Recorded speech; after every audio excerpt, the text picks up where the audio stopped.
Bonsoir à tous, bonsoir à toutes. Voilà, on se réveille avec la qualification de l'équipe nationale du Sénégal. Mais je voulais faire un peu quelques éclaircissements parce qu'il y a beaucoup de polémiques qui sont en train de naître sur les réseaux ou à la télé sur la non-sportivité de l'équipe nationale sénégalaise et de ses supporters. Donc on se sent bien évidemment touché parce que ce qui est important, c'est de remettre les choses dans leur contexte. On est là en train de dire que les Sénégalais ont mal accueilli l'Égypte, ils ont été antisportifs avec les lasers. Mais la chose qu'il faut savoir, c'est qu'aujourd'hui, c'est une cause à effet, c'est l'arroseur arrosé. Voilà, il faut d'abord, avant tout, remettre les choses dans leur contexte. Le Sénégal, on est un pays accueillant. On nous connaît pour notre hospitalité, pour notre teranga. Et personne n'a été choqué ou scandalisé lorsque, au match aller, dans une atmosphère électrique, les Égyptiens, pour commencer, ont hué notre hymne national.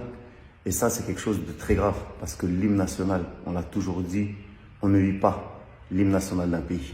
Ça ne se fait pas. Peu importe l'enjeu qu'il peut y avoir dans une confrontation entre deux pays frères, on n'hue pas l'hymne national du Sénégal. Ils ont insulté nos joueurs.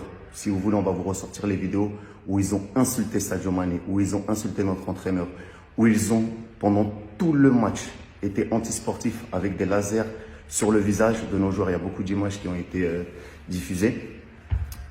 Sur le but hors jeu qui a été marqué par Mohamed Salah, il y a eu beaucoup d'injustices. Et voilà, nous, on a fait que répondre, tout simplement. Parce que, vous savez, le Sénégalais, la Sénégalaise, il est gentil. Mais il ne faut pas prendre notre gentillesse pour de la faiblesse. Parce que, vous savez, c'est comme l'histoire de cet enfant à l'école qui va être gentil et qui va tout le temps se faire malmener par celui qui fait un peu le dur, il le tape. Mais le jour où l'élève gentil se rebelle, il le tabasse. Et après, on se dit, ah, j'aurais pas dû le provoquer. Et c'est exactement ce qui s'est passé avec le Sénégal, parce qu'on a eu ce sentiment d'injustice. Et la jeunesse sénégalaise, le peuple sénégalais s'est levé parce qu'il a été, on dirait, meurtri dans sa chair. Et donc voilà, il y a quelque chose qu'on n'a pas accepté. Et pour vous dire que ce n'est pas dans l'ADN et dans les gènes des supporters sénégalais de se comporter de la sorte. C'est des choses qu'on n'a pas envie de voir sur un terrain de football. Mais voilà, on a été éduqués de telle sorte que lorsqu'on prend une claque, on ne tend pas l'autre joue, hein, on se défend. Et voilà, on s'est défendu avec les mêmes armes qu'eux. Mais voilà, ils l'ont pas accepté. Parce qu'après, au niveau de la sportivité, l'équipe égyptienne a été très bien accueillie à l'aéroport. Il n'y a eu aucun problème. Certains agents même de sécurité ont fait des selfies avec Mohamed Salah, avec Gabaski, donc il n'y a pas eu de problème. Les Égyptiens ont beaucoup parlé, ils ont beaucoup envenimé la situation. Leur capitaine qui disait que nous n'avions pas de Messi, nous n'avions pas de Mbappé, qu'ils allaient passer contre nous. Gabaski qui disait que les champions d'Afrique regarderaient la Coupe du Monde à la maison. Voilà. Aujourd'hui, on a démontré qu'en étant unis et en venant chez nous, on pouvait aussi être galvanisés et se comporter de la même manière qu'ils l'ont fait. Donc voilà, après, il y a quelque chose qui va être important et également de citer. Vous savez, quand Mohamed Salah a gagné son ballon d'or, il l'a gagné ici au Sénégal. Et lorsqu'il a gagné au Sénégal, Sadio Mané avait été classé numéro 2. Moi, j'étais présent lors de la cérémonie. On l'a applaudi, on l'a acclamé, on a dansé avec lui sur l'estrade pour le féliciter, alors que c'était au Sénégal et qu'on souhaitait tous que Sadio Mané soit sacré ballon d'or ce soir-là. Mais on a fait preuve de gentillesse, on a fait preuve de respect, comme on le fera toujours lorsque cela est réciproque. Après, un petit message aux journalistes européens qui se disent scandalisés. Nous, ce qui nous scandalise, hein, c'est que vous, lorsque vous deviez primer nos stars africaines, lorsque vous ne mettez pas Edou Mendy dans le 30 du classement du Ballon d'Or à France Football, lorsque vous oubliez des personnes comme Sadio Mané, comme Riyad Mahrez, comme Salah, lorsqu'ils doivent gagner le Ballon d'Or, ça nous choque. Au-delà du fait que vous dites avec vos leçons de morale, oui, on doit rejouer le match, c'est pas correct ce qu'ils ont fait. Non. Occupez-vous de bien faire votre travail. Occupez-vous de mettre en valeur les joueurs africains, parce que c'est de ça qu'il s'agit. Nos stars africaines jouent dans vos continents et vous les ignorez année après année. Donc, ce qui se passe ici sur le continent, ça nous regarde nous.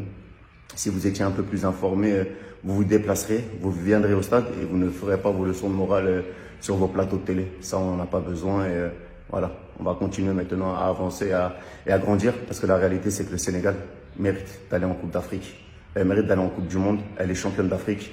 Elle a démontré lors des 3 rencontres face à l'Égypte qu'on était la meilleure des 2 nations sur le terrain. Parce que les actes antisportifs, c'est l'Égypte qui l'a fait pendant les 3 rencontres.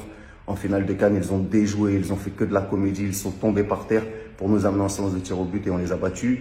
Au match aller, il y a eu beaucoup de faits de jeu et beaucoup de scandales que si ça s'était passé de l'autre côté, si nous, les Sénégalais, on avait marqué un but hors jeu et que la VAR n'était pas intervenue, je peux vous dire qu'on en aura entendu des mille et des cents. Et ici au Sénégal, c'est exactement la même chose.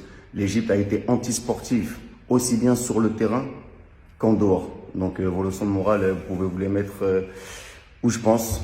Nous, on est qualifiés. On va continuer à grandir. On n'a aucun problème avec l'Égypte. Bien au contraire, c'est une nation frère et on les accueillera d'une manière différente s'ils se comportent bien. Et sinon, voilà, on continuera avec notre esprit de la Teranga. Voilà. En tout cas, félicitations à tous, à toutes, les Sénégalais, les Sénégalaises. Merci à ceux qui nous ont soutenus. Félicitations aussi aux autres nations africaines qui se sont qualifiées. Je pense notamment au Cameroun, avec leur nouveau sélectionneur Rigobert Song. Félicitations à toi, Samuel Eto'o, président de la Fédé. Le grand frère Anthony Bafoué, avec le Ghana qui a éliminé un autre grand d'Afrique, le Nigeria.